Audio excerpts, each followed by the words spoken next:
Bom, hoje vamos estudar a lição número 13 do segundo trimestre de 2024. O tema, a cidade celestial, ou seja, falar da vida eterna, do mundo espiritual que vai se seguir, que não tem fim, que, claro, não é um mundo físico, é um mundo espiritual. Nós temos que tensionar isso, tudo relacionado à cidade celestial. Nós não devemos dizer que lá literalmente vai ter um rio, lá literalmente vai ter frutas. Não, é um mundo espiritual que a Bíblia vai utilizar linguagem figurada para nós podermos entender, né? Na página 2, nós temos aí a lição 13, a cidade celestial. É a última lição desse trimestre, e a aula vai acontecer no dia 30 de junho. Bom, para o texto áureo, foi escolhido Filipenses, capítulo 3, versículo 20. Texto áureo que diz assim: mas a nossa cidade está nos céus, donde também esperamos o Salvador, o Senhor Jesus Cristo. Bom, sempre que falamos de céu e de onde esperamos, preste atenção que, segundo a ciência, e realmente faz sentido, e a Bíblia também, né? A Bíblia diz que a Terra é uma esfera, né? Tá bom? Por exemplo, o Brasil, vocês sabem que nós estamos numa parte da esfera, na parte de baixo da esfera, na região sudeste, como eles chamam. Então, uma esfera, qual é a direção do céu? Se fosse, é para cima, pastor. Só que como nós estamos do lado do globo, o nosso para cima seria do lado. Então eu uso isso para explicar o seguinte: o céu, a nossa habitação, é um mundo espiritual. Então não dá para você apontar a direção. Se você estivesse lá no Polo Norte, então você apontaria para cima. Se você está, vamos dizer, já no Polo Sul, você estaria apontando para baixo. Então eu uso isso para dizer o seguinte: o céu, a nossa cidade espiritual, a nossa vida espiritual, ela não existe direção física, não dá para você pensar assim. O ser humano, é claro, nós quando vamos orar, nós levantamos as mãos para o alto, mas sabendo que aqui no Brasil, o nosso alto, na verdade, nós estamos olhando como para o lado, ok? Mas nós podemos levantar as mãos para o alto, porque no mundo espiritual, que é onde Deus está, e Deus é onipresente, Ele está recebendo a nossa oração.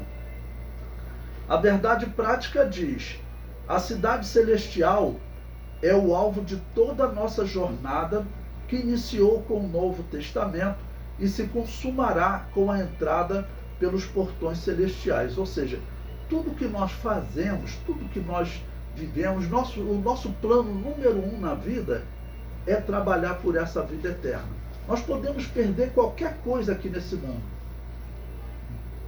Deus livre e guarde, mas até pessoas que nós amamos, parentes, amigos, podemos perder tudo, né? Podemos perder até a nossa vida, mas não podemos perder a salvação.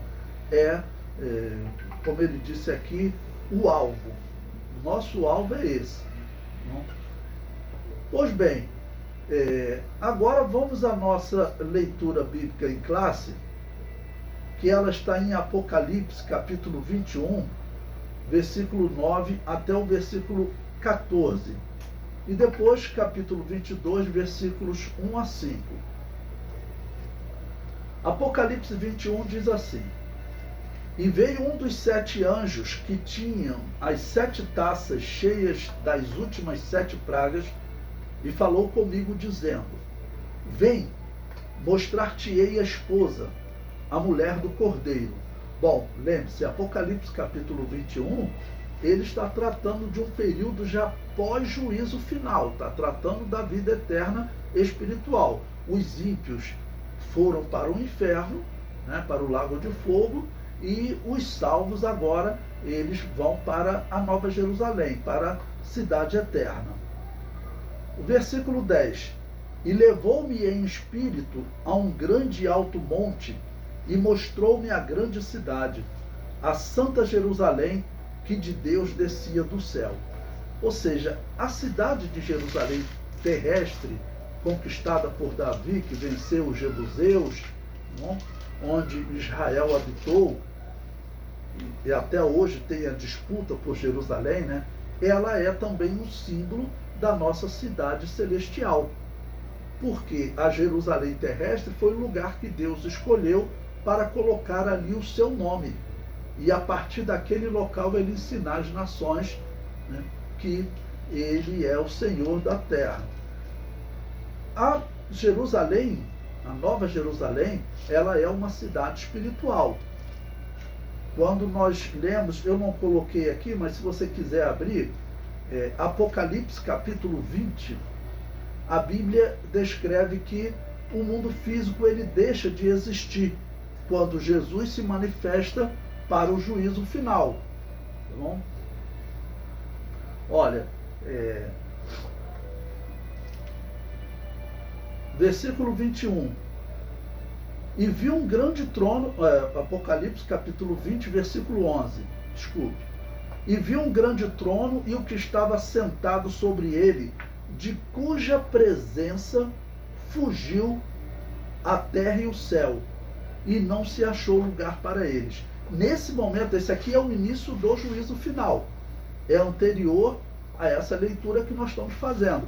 Quando diz que Jesus se manifesta para o juízo final e da presença dele foge o céu e a terra, significa que o mundo físico deixou de existir. A partir disso só vai existir um mundo espiritual. As almas, né, daqueles condenados que vão para o local de sofrimento, né, e as almas dos salvos que vão para a Nova Jerusalém. Versículo 11. E tinha a glória de Deus. A sua luz era semelhante a uma pedra preciosíssima, como a pedra de jaspe, como cristal resplandecente. E tinha um grande e alto muro com 12 portas, e nas portas 12 anjos, e nomes escritos sobre elas, que são os nomes das 12 tribos de Israel. Observe a simbologia da cidade espiritual. Por que uma cidade precisa de muro? Os muros, né, eram para proteger as cidades de invasão. É claro que a Nova Jerusalém não tem como alguém invadir a Nova Jerusalém. Então esse muro é simbólico. É para você entender, né? Satanás e seus anjos que estão condenados com os ímpios, eles não têm mais como fazer uma rebelião, tentar tomar a Nova Jerusalém. Então simbolizada em um alto muro. Versículo 13. Da banda do levante, onde o sol nasce, né, tinha 3 portas. Da banda do norte, 3 portas. Da banda do sul, 3 portas. E da banda do poente, 3 portas. Bom, o número 12, como foi falado no texto anterior, o nome das 12 tribos, não estava escrito nas portas, porque o número 12, ele é um símbolo do governo de Deus na terra. Essa é a simbologia do número 12, um símbolo do governo de Deus. Então, por isso, no Antigo Testamento teve 12 tribos e no Novo Testamento tem 12 apóstolos. E nessa cidade tem, então, 12 portas. E repito, novamente, é simbólico. A porta de uma cidade é para você, quando está correndo o risco de ser invadido, você fechar as portas. E todos vão para os muros jogar flechas, né, contra os inimigos, ou no tempo dos canhões, atirar com canhão. Mas aqui, claro, é simbólico, porque a cidade é espiritual. 14. E o muro da cidade tinha 12 fundamentos, e neles os nomes dos 12 apóstolos do Cordeiro. Bom, então nesse primeiro tópico, eu aconselho a vocês que expliquem para os seus alunos um versículo que nós vamos até ler mais à frente, né? O apóstolo, como que nós podemos evidenciar para os nossos alunos que essa cidade é espiritual, que ela não é uma cidade física, literal? O apóstolo Paulo disse: as coisas que o olho não viu, que o ouvido não ouviu e que não subiram ao coração do homem, são as que Deus preparou para os que o amam. Então esse versículo deixa claro que nós vamos encontrar lá coisa que o meu olho nunca viu, porque eu só posso ver coisas físicas. tá bom? Mas lá é uma cidade espiritual. Bom, ele prossegue agora no capítulo 22, ainda descrevendo a Nova Jerusalém. E mostrou-me o rio puro da água da vida, claro como cristal, que procedia do trono de Deus e do Cordeiro. No meio da sua praça e de uma e da outra banda do rio estava, preste atenção no singular, a árvore da vida. Vocês vão encontrar traduções de seitas, né, que falam em árvores, porque eles falam, é impossível uma árvore estar dos dois lados de um rio. Mas por quê? É porque a descrição é espiritual, é simbólica. Quem é a árvore da vida? Nós veremos, é Jesus. Quem é o rio? É o Espírito Santo. Então está dizendo que essa árvore, ela está de uma e da outra banda desse rio, que naturalmente seria impossível. Então tem algumas traduções que colocam até no plural, árvores da vida. Mas não, é a árvore que é Jesus, tá bom? Que está de um e do outro lado desse rio da vida, que é o Espírito Santo.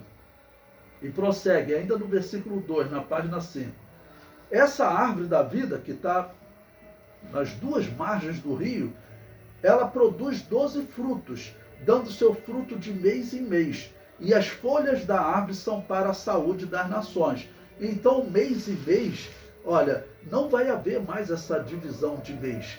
Essa é uma descrição simbólica para nós entendermos que aqui na Terra hoje, principalmente por conta das fases da Lua, é o que a ciência diz hoje, cada fruta, cada semente, ela tem um tempo certo para ela ser plantada e ela vai reagir de acordo com a Lua. Meu pai era especialista nisso, foi criado na roça, então eu vi ele plantando. Nós tínhamos um sítio em Itaboraí, parece que é o mês de maio, por exemplo, que é o mês de plantar aipim. E se você plantar naquele mês certinho, ela vai crescer muito mais do que se você plantar no mês de dezembro. Então tudo isso está ligado ao movimento da Lua, do Sol, da Terra. Então quando está falando da Nova Jerusalém, fala de mês em mês, literalmente lá não vai haver mais tempo, tá ok? Então não vai haver mês, não vai haver ano, não vai haver década. O versículo 3 prossegue. E ali nunca mais haverá maldição contra alguém. E nela estará o trono de Deus e do Cordeiro, e os seus servos o servirão. E verão o seu rosto, e na sua testa estará o seu nome. Ali não haverá mais noite. Olha, se você pensar em mês, você tem que pensar em dia e noite. Mas nessa cidade espiritual, agora ele está dizendo, olha, não haverá mais noite, e não necessitarão de lâmpada nem de luz do sol, porque o Senhor Deus os alumia, e reinarão para todo sempre. Bom, sempre que vai falar de eternidade, eu uso um exemplo que o missionário Lourenço Osso, diretor do seminário onde eu estudava, ele usava para descrever a eternidade, né? Ele dizia o seguinte, olha, pense que de 1000 em 1000 anos um pássaro viesse aqui na terra e colhesse um grão de areia da praia, de 1000 em 1000 anos. Quando terminasse todos os grãos de areia de todas as praias do mundo, a eternidade estaria só começando. Era assim que ele ilustrava a eternidade, para nós descrevermos, né, que é algo que não tem fim, né? Então aconselho que você use essa ilustração para o seu aluno, né? Bom, a introdução no final da página 5 diz: os cristãos que têm conhecimento das Sagradas Escrituras sabem que não foram destinados para viver apenas neste mundo. Aqui somos peregrinos e forasteiros, exatamente isso que nós devemos usar, peregrinos, ou seja, nós estamos aqui de passagem. Se comparar o tempo da eternidade, né, que na verdade literalmente não tem tempo, melhor dizendo, se comparar a eternidade aos 60 anos, por exemplo, que eu já vivi, esses 60 anos não é nada, ok? Então, aqui é algo passageiro, então nós somos peregrinos. E prossegue: brevemente os portões celestiais se abrirão e partiremos para viver eternamente com o Pai em nossa pátria celestial. Por isso estudaremos a respeito do paraíso eterno, a cidade celestial, o eterno estado em que desfrutaremos da presença de Deus e como as Escrituras ensinam como será a nossa glorificação final.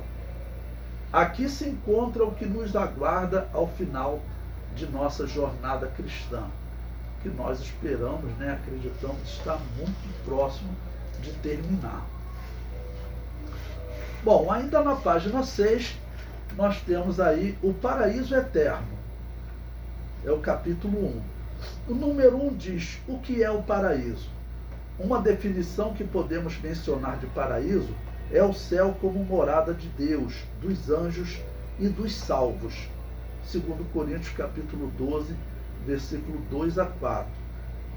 Eu vou ler, eu coloquei esse versículo mais abaixo, depois eu vou ler e analisar com vocês. Quando estava na cruz, nosso Senhor fez uma promessa ao ladrão arrependido: em verdade te digo que hoje estarás comigo no paraíso. Essa promessa foi prontamente cumprida, pois quando, por ocasião de sua morte, o corpo do Senhor Jesus foi para a sepultura, mas seu espírito para o Pai, ou seja, para o céu, o lugar de habitação de Deus. Não há como mensurar tamanha alegria do ladrão ao ouvir de Jesus a promessa de um encontro no paraíso. Bom, nesse ponto aqui eu aconselho a vocês, falando de vida eterna, nós temos que destacar, irmãos, a capacidade de Deus perdoar, o perdão perfeito de Deus. Porque nós sabemos que em nossas igrejas, irmãos, e todos nós que somos humanos, existem muitas pessoas que às vezes estão voltando de situações difíceis, que serviram no Evangelho, às vezes foram até ministros e de repente eles caíram, mas de repente eles estão voltando. Então é muito importante para o cristianismo que essa pessoa se recupere totalmente e que ela consiga ver, olha, o que ela fez ficou para trás. Isso tem que ser repetido para o cristão. Por quê? Porque o inimigo das nossas almas, nós sabemos que ele continua acusando, assim como ele acusou Jó, tá bom? Ele vai acusar os cristãos enquanto o cristão estiver aqui na terra. Ele prossegue: este lugar é a expressão de toda a soma das bem-aventuranças em Cristo. O apóstolo Paulo foi arrebatado e levado ao paraíso, que é o mesmo lugar que aparece em Apocalipse 2,7.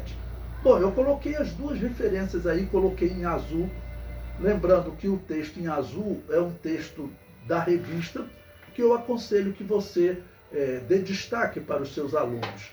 Então, vamos fazer a leitura de 2 Coríntios 12, versículo 2 a 4. Bom, primeiro o apóstolo Paulo diz: conheço um homem. Nós não sabemos quem é esse homem. Em geral, os intérpretes falam o seguinte: é o próprio apóstolo Paulo. Tá bom? Ele aqui afirmou: o apóstolo Paulo foi arrebatado e levado ao paraíso. É bom você explicar para o seu aluno, essa é uma possibilidade. Tá bom? A maioria dos intérpretes acredita que tenha sido o apóstolo Paulo, porque ele diz que vai passar as revelações. Então, a maneira como ele fala, provavelmente foi o próprio apóstolo Paulo que foi arrebatado. Então ele diz: conheço um homem em Cristo que há 14 anos, se no corpo não sei, se fora do corpo não sei, Deus o sabe, foi arrebatado até ao terceiro céu. Bom, pausa para explicar a vocês. Terceiro céu é o máximo que a Bíblia fala, até terceiro céu e céu dos céus. Então assim nós teríamos 4 céus ou 3 céus, tá bom? Tem alguns que falam em até 7 céus. A Bíblia não especifica quantos céus literalmente tem. Até terceiro céu a Bíblia destaca. E é importante que esse terceiro céu, nós acreditamos que é o lugar onde os salvos aguardam a ressurreição. Então, desde Abel todos os que morreram na obediência, na fé em Deus, eles vão para esse terceiro céu. O versículo 3. E sei que o tal homem, se no corpo, se fora do corpo, não sei, Deus o sabe, foi arrebatado ao paraíso e ouviu palavras inefáveis de que ao homem não é lícito falar. Palavras inefáveis, palavras que não tem como ser transmitidas em linguagem humana. Tá bom? E veja que o apóstolo Paulo chamou esse local primeiro de terceiro céu e depois chamou de paraíso. Quais as outras vezes que você ouve falar em paraíso? Bom, olha, o ladrão da cruz, Jesus Cristo prometeu a ele, ainda hoje estarás comigo no paraíso. Tá bom? E também esse local é chamado de seio de Abraão. Então hoje as almas dos cristãos, dos que morreram na fé em Deus, em obediência a Deus, todos eles estão nesse local que você pode chamar de terceiro céu, paraíso ou seio de Abraão. Bom, ele citou também Apocalipse 2, versículo 7. Quem tem ouvidos, ouça o que o Espírito diz às igrejas. Ao que vencer, dar-lhe-ei a comer da árvore da vida, que está no meio do paraíso de Deus. A árvore que nós vimos que está de uma e da outra banda do rio. É claro que essa árvore, ela é simbólica. Quando você vai para a árvore da vida lá no livro de Gênesis, o que é dito? Que Deus criou a árvore da vida e a colocou no meio do jardim. Por que a árvore estava no meio do jardim? Porque meio significa importância, né? E Deus estava estabelecendo simbologias para que nós entendêssemos a mensagem do Salvador. E então na eternidade também está dito que ela está no meio do paraíso de Deus, assim como estava no livro de Gênesis. O ponto 2, no final da página 7, diz: o que é a cidade eterna? Depois do julgamento final, após o milênio e a purificação da terra por meio do fogo, surgirá a Nova Jerusalém, que figura como a cidade eterna de Deus. Quando esteve neste mundo, o Senhor Jesus assegurou que prepararia um lugar para os santos. Bom, eu vou destacar um ponto já aqui para vocês, que eu vou comentar mais à frente. Mas você observa, isso é um ponto de vista de muitas pessoas na Assembleia de Deus e também em outras igrejas, que acredita que a nova terra será esta mesma terra, só que purificada. Bom, eu vou mostrar para vocês depois o porquê eu acredito que não. Lá será um mundo espiritual. E essa terra, como eu já falei para vocês, ela deixa de existir. Todo mundo físico deixa de existir. Bom, ainda na página 8, eu coloquei aí em destaque para vocês, em azul, o número 3, que ele coloca: quando a eternidade começará? É uma pergunta, tá bom? Então, página 8, número 3, quando a eternidade começará? Ele diz: de acordo com o estudo atento de Apocalipse, depois do arrebatamento da igreja, ocorrerá a grande tribulação por um período de 7 anos. Em seguida, nosso Senhor retornará gloriosa e triunfantemente por ocasião de sua segunda vinda e implantará o reino milenial. Preste atenção nesse ponto que eu coloquei aqui para vocês. Isso aqui é exatamente o que nós acreditamos, que a segunda vinda de Cristo, tá bom? Ela ocorre antes da grande tribulação e 7 anos depois Jesus volta agora para implantar o milênio. É exatamente isso que nós acreditamos. E eu quero que você fique atento, se você estiver lendo na sua revista, dê destaque, porque infelizmente mais à frente o autor vai desmentir isso, ou vai colocar uma outra posição. Ele entra em contradição com ele mesmo. E aí você vai ter que ter atenção, senão você vai confundir o seu aluno. Aqui ele disse que a segunda vinda de Cristo é antes do milênio. Mais à frente, ele vai dizer que a segunda vinda é depois do milênio. Literalmente, nós temos uma visão da Assembleia de Deus aqui no tópico 3, E mais à frente ele tem a visão protestante, porque vocês sabem que os protestantes, eles acreditam que nós já estamos no milênio, que Satanás já foi preso. Não? É isso que eles acreditam. Então, esse ponto aqui é que você deve dar destaque aos seus alunos. Sobre a segunda vinda de Cristo, é exatamente isso aqui que ele descreveu. E mais à frente eu vou sugerir a vocês que descartem. Bom, a leitura prossegue, ainda na página 8. Depois do milênio, entraremos no glorioso estado eterno. Apocalipse 21 e 22. Aqui devemos cuidar para não confundir o milênio com o estado eterno. Este caracteriza a eternidade sem fim em que passaremos com Deus. Aquele é um período em que Jesus reinará por 1000 anos na terra, e ao final desse período, pessoas serão julgadas diante do trono branco, o juízo final. Aguardemos piedosamente o reino eterno, o novo céu, a nova terra, a nova Jerusalém. Bom, eu coloquei em azul para vocês destacarem que essa aqui é a visão, como essa é a revista da Assembleia de Deus, tem outras igrejas, né? Às vezes a igreja do Evangelho Quadrangular, que pode usar, né? Essa é a visão da Assembleia de Deus, é a visão que nós vemos na Bíblia correta. Bom, eu terminei a leitura aí na página 9, né? Você tem um auxílio bíblico teológico na página 9. Eu vou passar para a página 10, onde tem o capítulo 2. E vocês lembram que eu coloquei como padrão, quando você tiver um texto em lilás, significa um erro da revista, né? É coisa que a gente gostaria de não falar, mas praticamente toda lição tem. E aqui é um erro elementar, porque agora ele vai falar o oposto do que ele disse antes. Né? Veja, capítulo 2, o eterno e perfeito estado. Número 1, o estado perfeito à luz da doutrina bíblica.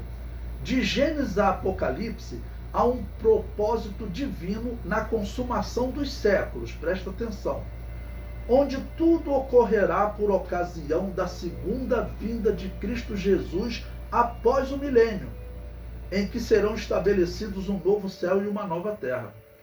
O que ele falou aqui? Que a segunda vinda de Cristo é após o milênio, em que é estabelecido um novo céu e uma nova terra. Essa é uma visão protestante, que os protestantes herdaram dos católicos, que herdaram de Eusébio de Cesareia. No livro História Eclesiástica, ele defende abertamente que Jesus não volta para reinar na terra, que eles estavam começando ali um milênio de paz, que acabou a grande tribulação, foi a perseguição de Diocleciano, e agora era o reino de Deus. Só que isso aconteceu há 1700 anos. E como que um reino que duraria 1000 anos já está durando 1700 anos? Então isso está errado.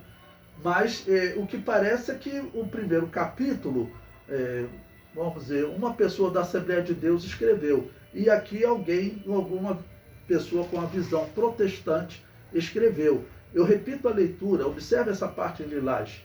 Onde tudo ocorrerá, a consumação dos séculos, né? Onde tudo ocorrerá por ocasião da segunda vinda de Cristo Jesus, após o milênio, em que serão estabelecidas um novo céu e uma nova terra. Ou seja, esse texto aqui, eu sugiro a vocês que vocês descartem esse texto. É melhor esclarecer para os seus alunos, né? Olha, aqui o autor se confundiu em algum momento aqui, tanto que ele, em outro momento, ele diz que a segunda vinda de Cristo é antes do milênio. E agora ele disse que é após o milênio. Então eu coloquei um texto aí em verde, logo depois, está na página 11, para vocês substituírem esse texto. Eu coloquei, olha, a segunda vinda de Cristo Jesus ocorre antes do milênio e está dividida em duas partes. A primeira parte ocorre antes da grande tribulação para arrebatar a igreja. A segunda parte ocorre no final da grande tribulação para livrar Israel do anticristo. No final do milênio ocorre a rebelião de Satanás e desce fogo dos céus e os devora a todos, e é estabelecido o juízo final. Então, esse parágrafo que eu coloquei aqui, ele está em harmonia com o texto inicial que ele falou sobre a segunda vinda de Cristo Jesus. mas o que ele falou aqui no final da página 10, né, está conflitando com o que ele falou antes. Então, é o melhor que você explique para os seus alunos que o autor errou, mas o que a Igreja Assembleia de Deus acredita é exatamente isso que eu coloquei aqui para vocês. O que a Assembleia de Deus acredita foi o que ele comentou antes, tá bom? Ali no final da página 8, que ele defende exatamente isso. A segunda vinda de Cristo acontece no arrebatamento, a primeira fase, 7 anos depois, a vinda em glória, ok? Bom, prosseguindo, ainda na página 11, tem o número 2, no finalzinho da página 11, o estado perfeito à luz de Apocalipse 22, versículos 1 a 5. O livro do Apocalipse traz alguns símbolos que descrevem de maneira mais vívida o divino estado perfeito de todas as coisas. São símbolos que comunicam a singularidade desse novo estado. Um rio, a árvore, a ausência de males e a presença de Deus. Na letra A ele coloca a vida eterna descrita como um rio. O apóstolo João descreve essa eternidade como um rio da vida que brota do trono de Deus e do Cordeiro. Aqui está presente o aspecto simbólico do rio, como símbolo de vida, que em diversas vezes o Senhor Jesus mencionou como água da vida. Bom, ele colocou ali algumas referências, e a referência que eu aconselho que vocês leiam, porque esse versículo 4 ele é de uma profundidade muito grande, do Salmo 46. Eu vou ler o texto e depois eu vou ler ele interpretando. Coloquei abaixo para vocês em verde. Salmo 46, versículo 4. Há um rio cujas correntes alegram a cidade de Deus, o santuário das moradas do Altíssimo. Bom, o rio você deve entender pelo Espírito Santo, tá bom? Que brota do trono de Deus e do Cordeiro. Então, há um Espírito Santo cujas correntes, ou seja, a influência dele, alegram a cidade de Deus. Qual é a cidade de Deus? A Nova Jerusalém. Então, as correntes do Espírito Santo alegram a Nova Jerusalém, vírgula. O que essa cidade é? Ela é o santuário. O que é santuário? Santuário é o lugar onde se pratica o culto santo, tá bom? Ário, do latim, significa isso, tá bom? O lugar onde se pratica, no caso, o culto santo.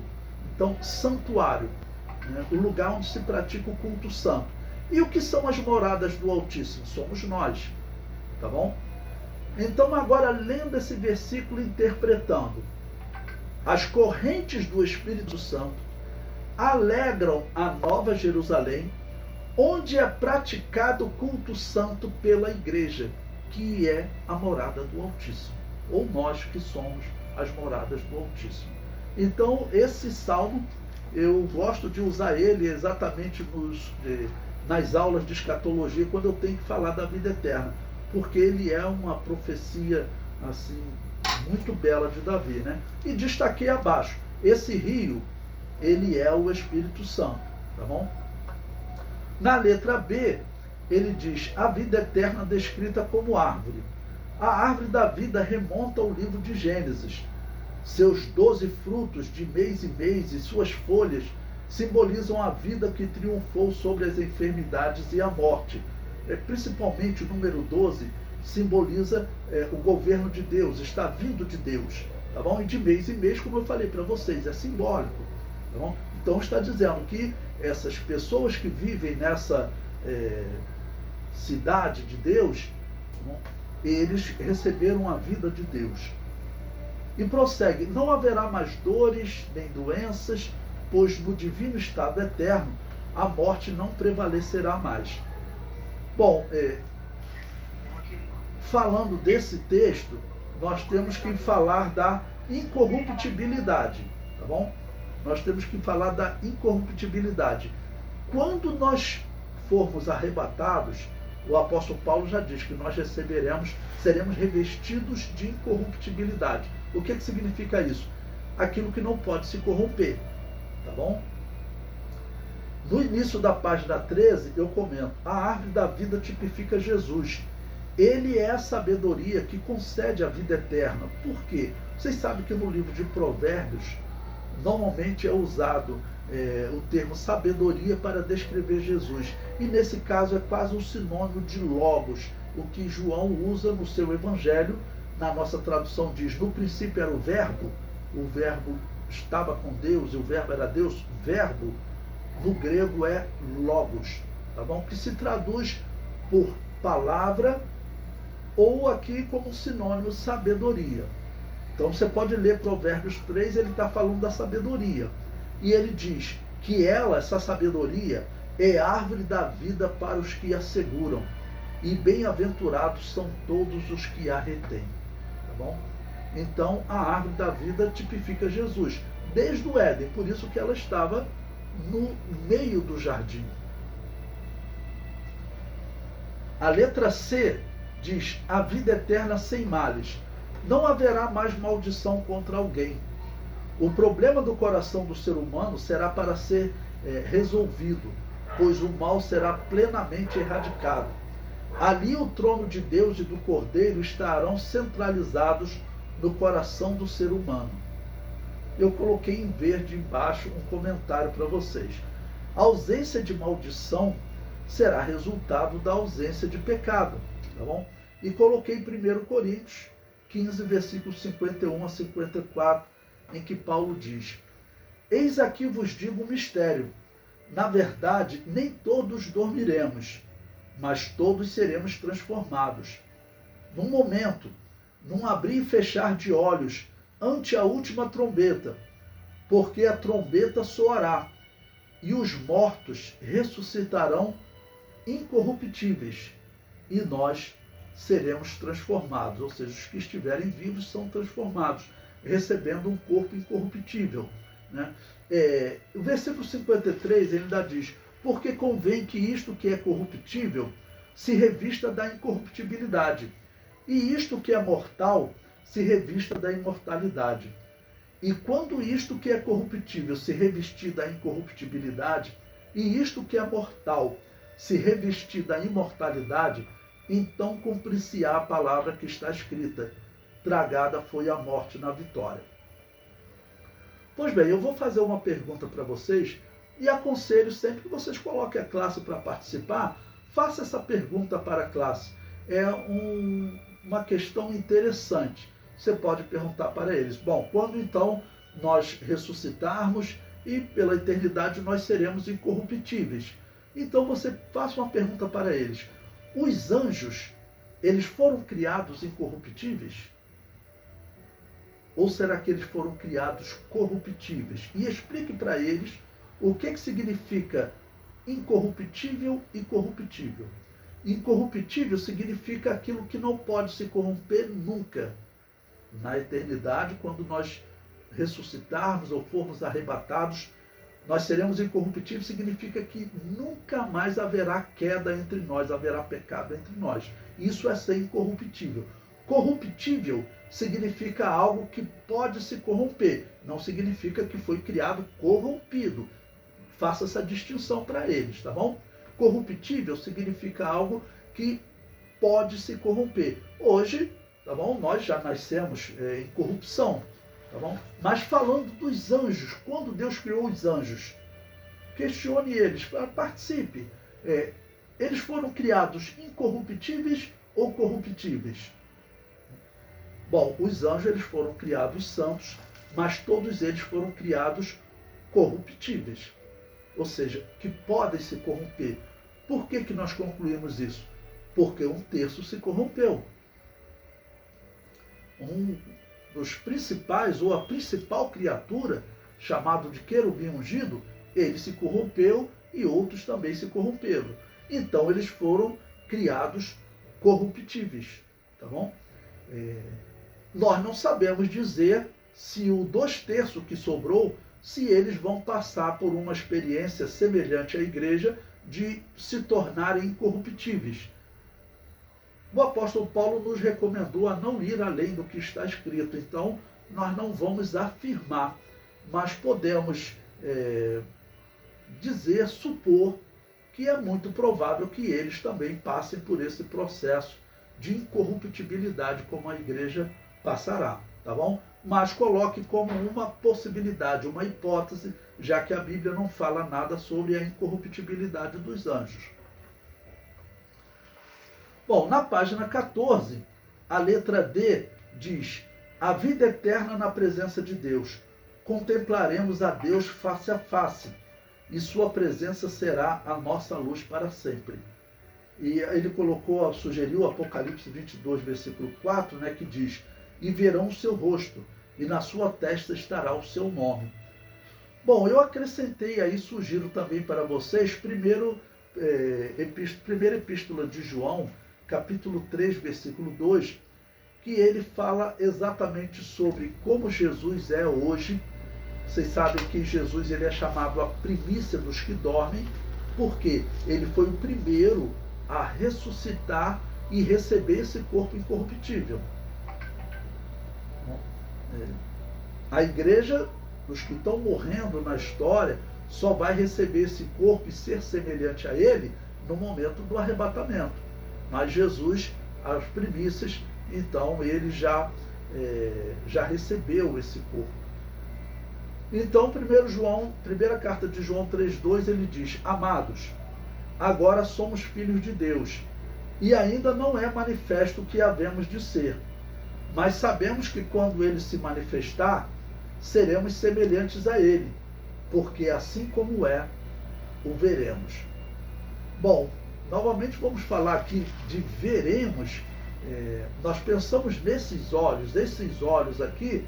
A ciência dá uma explicação bem complexa sobre como esses olhos conseguem ver as cores. Ele está preparado para ver 3 cores, e em todo o universo existem 3 cores. Toda essa variação que você vê é a variação das 3 cores, tá bom? Azul, vermelho e amarelo, são essas 3 cores. E a combinação delas faz surgir o branco, a ausência delas faz surgir o preto, ou então uma combinação de cada uma, você vai surgindo as cores, né?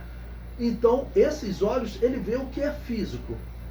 Quando a Bíblia diz que nós veremos a Deus face a face, veremos Jesus como ele é claro que nós veremos também com uma visão espiritual.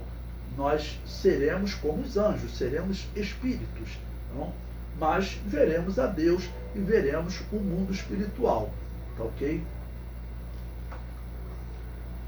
Bom, no final da página 14, ele coloca aí: a nova terra é espiritual e não física. E coloca Apocalipse 21, versículo 1, e diz: e vi um novo céu e uma nova terra, porque já o primeiro céu e a primeira terra passaram, e o mar já não existe. Tá bom? Até desculpe, eu era para ter colocado verde essa parte, na verdade isso aqui foi um comentário que eu coloquei, não está na revista, tá bom? Bom, o que eu vou comentar nesse ponto aqui?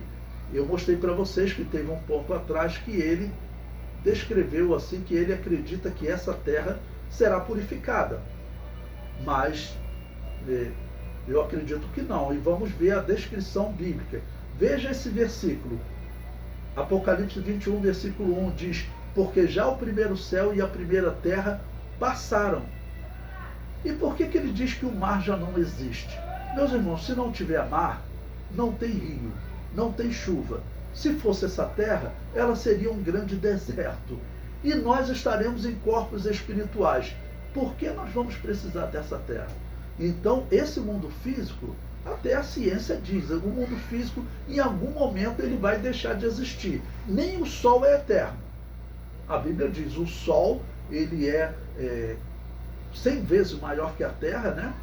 É uma grande bola pegando fogo, que esses elementos estão queimando e um dia eles vão acabar. O Sol um dia vai se apagar. Então não dá para pensar que essa terra física é eterna, até porque o mundo físico não tem como ser eterno. Tem algumas pessoas que discutem, por exemplo, se o universo é infinito. É claro que o universo não pode ser infinito.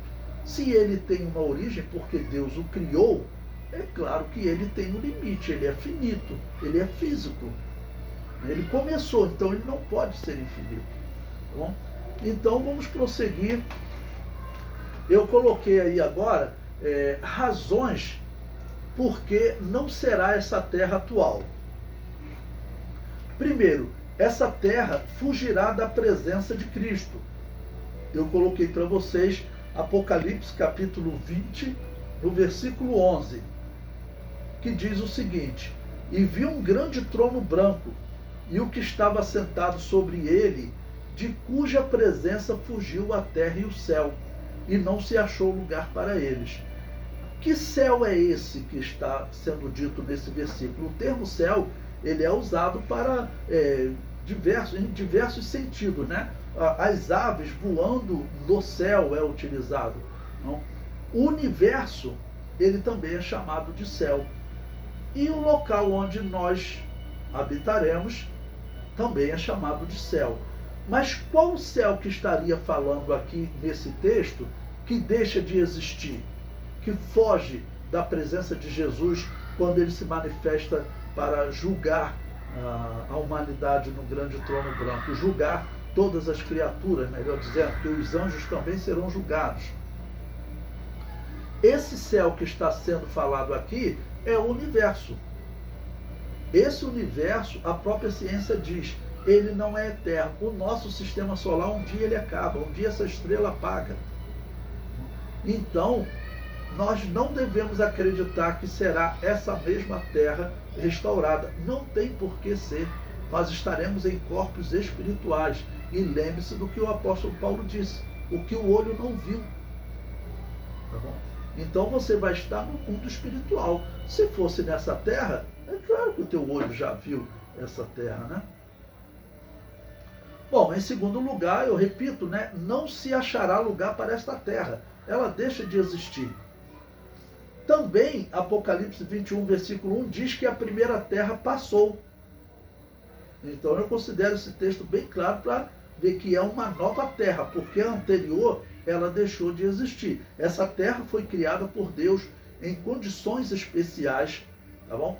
Tendo um satélite natural, a Lua, estando a uma determinada distância do Sol, que tudo isso foi determinado por Deus e nós só conseguiríamos sobreviver num planeta que está à distância de um Sol, de uma estrela, que é exatamente 100 vezes maior do que ele, tá bom? Nós também temos uma Lua que ela é 400 vezes menor que o Sol, só que ela está 400 vezes mais perto, de maneira que num eclipse solar você vê a Lua do tamanho do Sol. E a Lua ela tem que ter esse tamanho.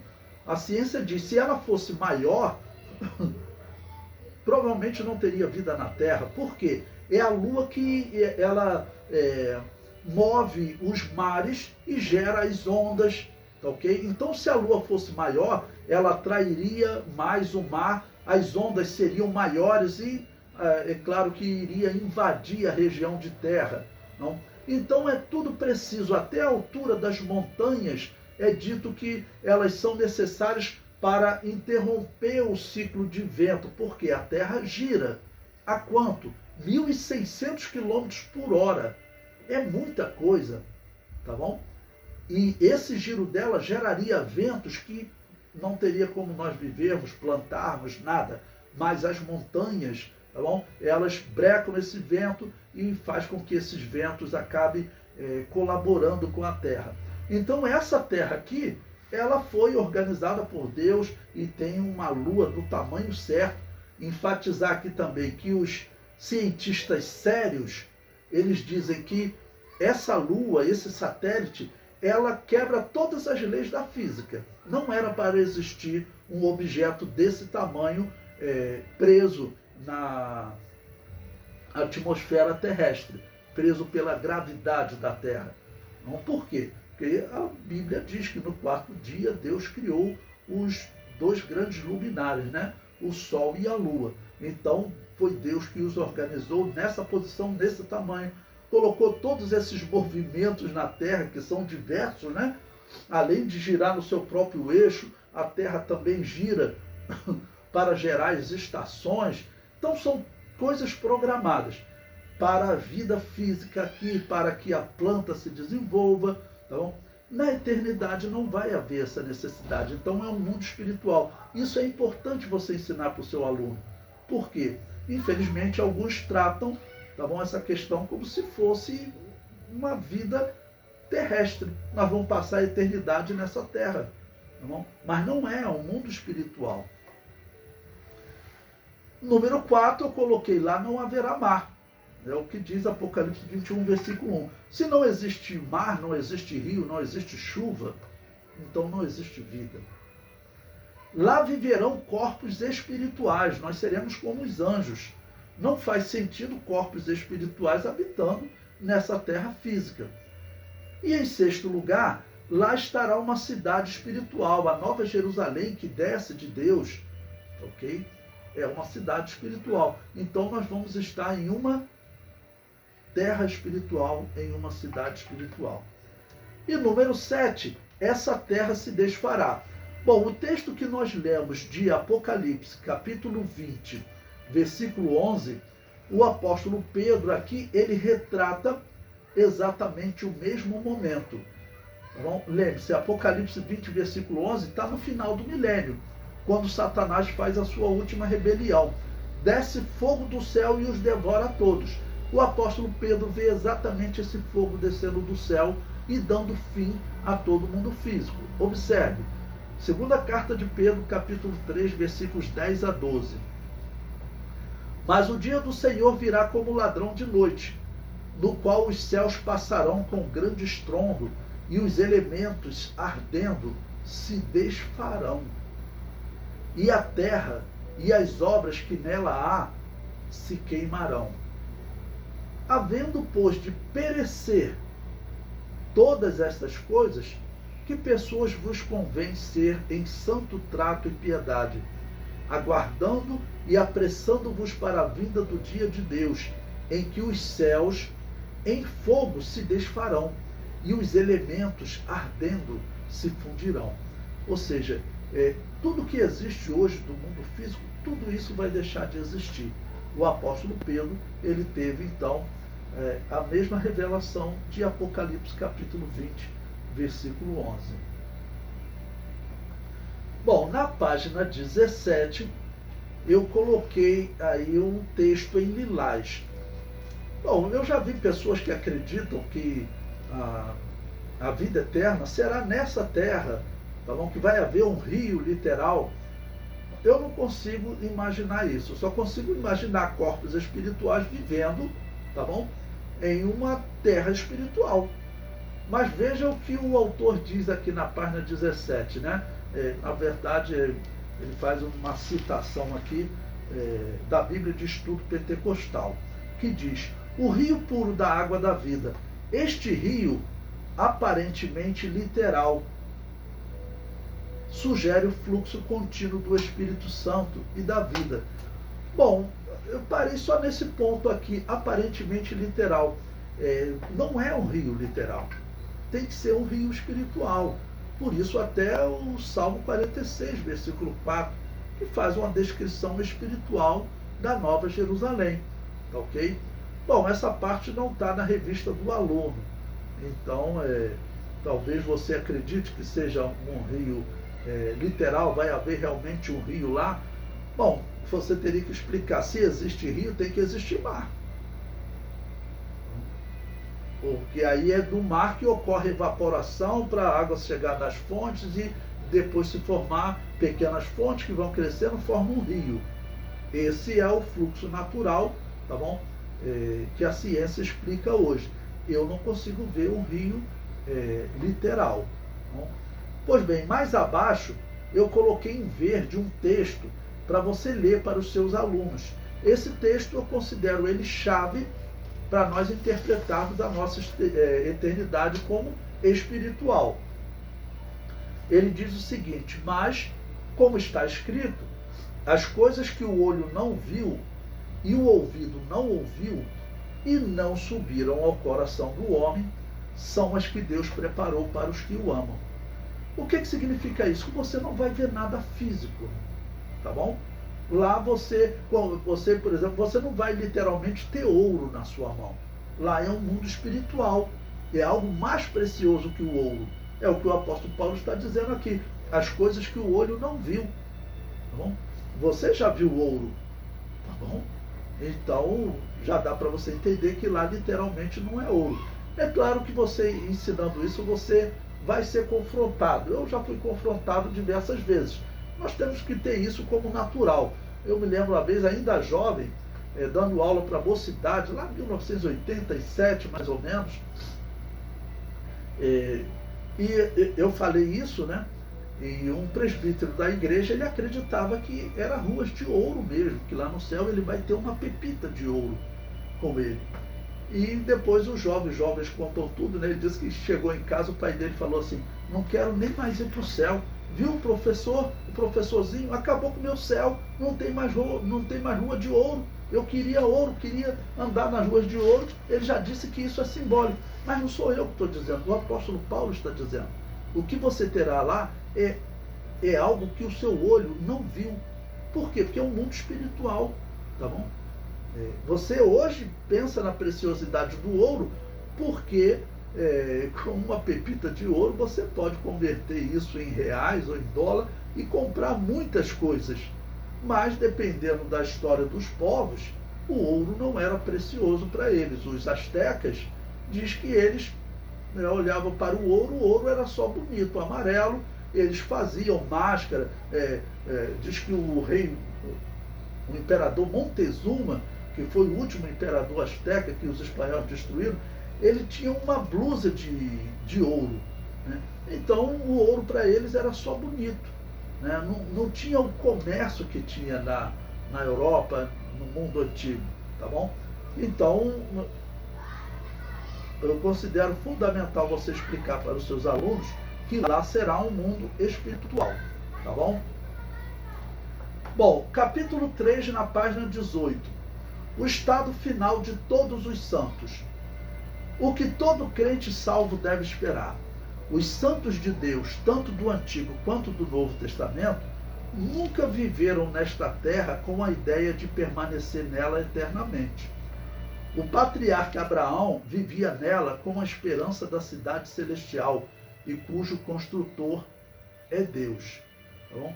E ele citou Hebreus 11:6, que eu coloquei em azul para vocês, que é um texto-chave. Ele diz, mas agora desejamos uma cidade melhor, isto é, a celestial, pelo que também Deus não se envergonha deles, de se chamar seu Deus, porque já lhes preparou uma cidade.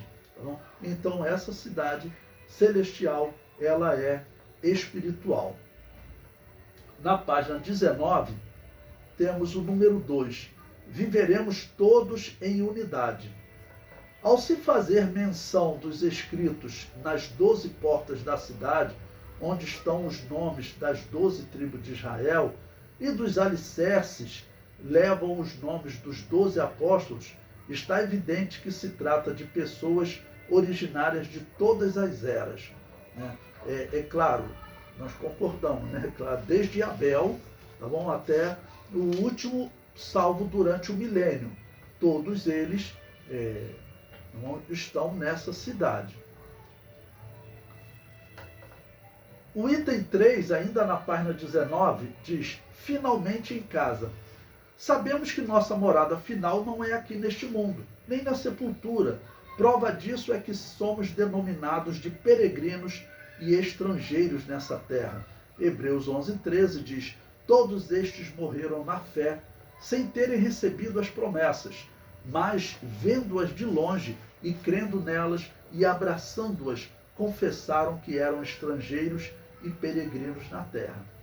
Filipenses 3:20. O apóstolo Paulo nos lembra de que a nossa cidade está nos céus.